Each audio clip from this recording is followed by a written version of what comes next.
Uma das coisas que se deve colocar ao lado da história, eu julgo que é a história da história, ou seja, a história de como a história é contada. E a história muitas vezes é contada através de obras dramáticas, que recriam o possível, o verossímil do que aconteceu naquela época. Muito bem.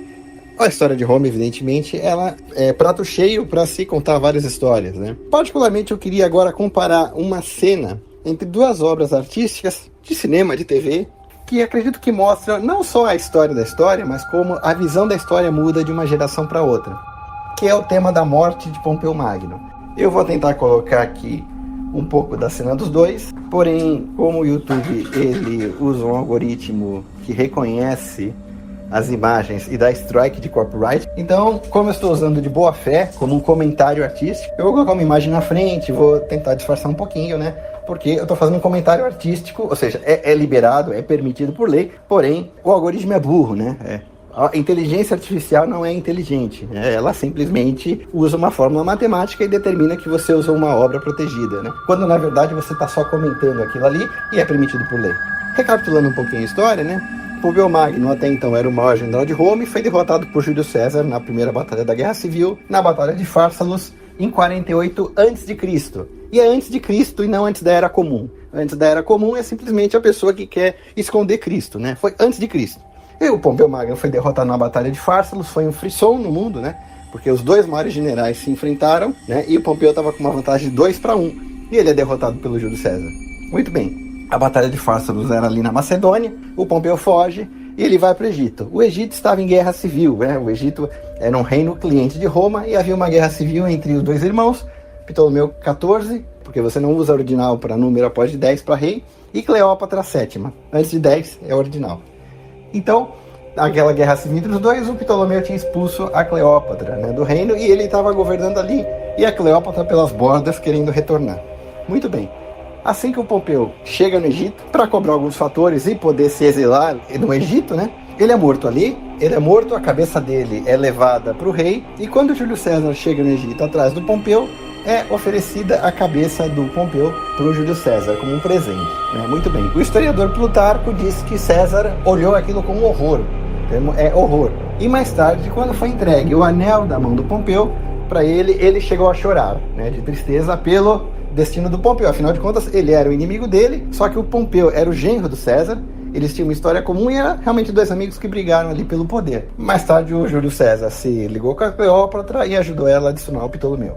O corpo do Pompeu, que tinha sido degolado na praia, tinha sido atacado, ele foi ali incinerado ali na praia, fizeram as honras fúnebres ali na praia, mas a cabeça foi levada para o rei. Muito bem. No filme Cleópatra, de 1962, é logo no início do filme, o início do filme é o final da Batalha de Fársalos, e o Júlio César vai para o Egito. E é retratada a cena de entregar a cabeça do Pompeu para ele.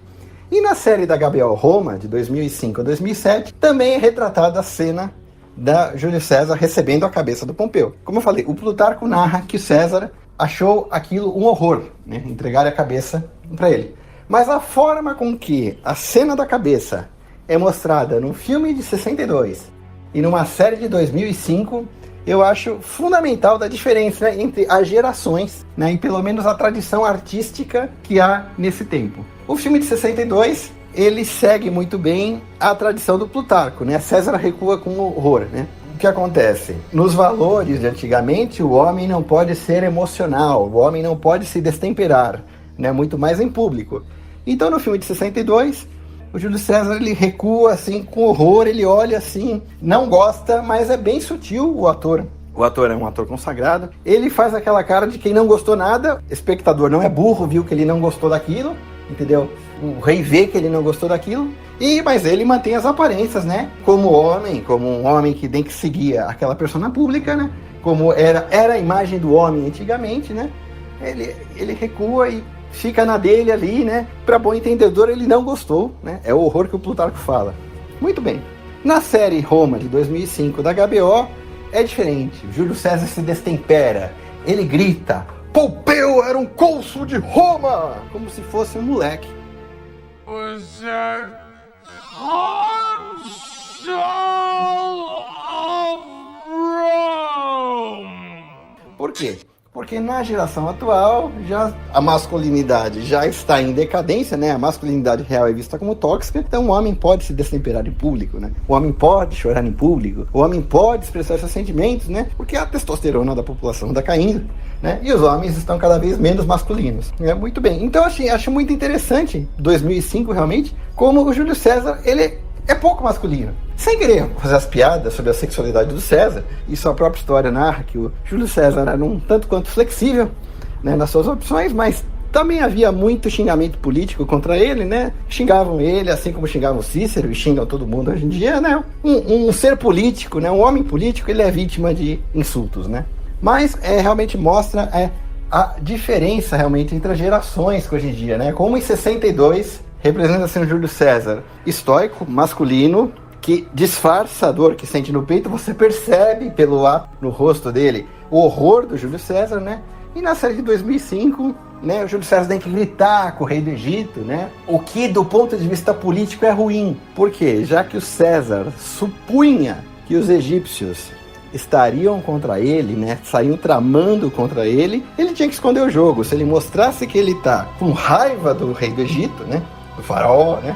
O último faraó, ele poderia realmente sofrer algo, porque os egípcios temeriam ele e poderiam tentar trair ele.